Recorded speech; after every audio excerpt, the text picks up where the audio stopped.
Profeti alayhi salatu wassalam na tregon se njeriu i cili do të jetë njeriu më i trishtuar, më i pikëlluar, i cili u humbet të ardhmen e tij, i cili u humbet të lumturinë e të ardhmes së tij, është pikërisht ai i cili jepet pas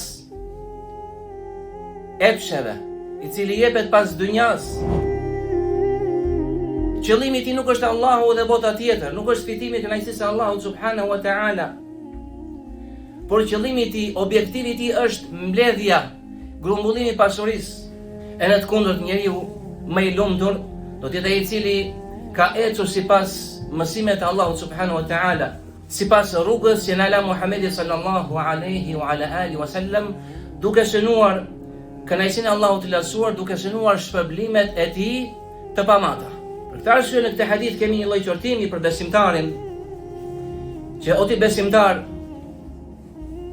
mos jetë qëllimi yt rendja dhe pasimi pas dëshirave, pas pasioneve, pas dynjas. Po qëllimi yt jetë kënaqësia e Allahut të lartësuar, ndjekja e rrugës së profetëve dhe veçanërisht profetit fundit Muhamedi sallallahu alaihi wa ala alihi wasallam.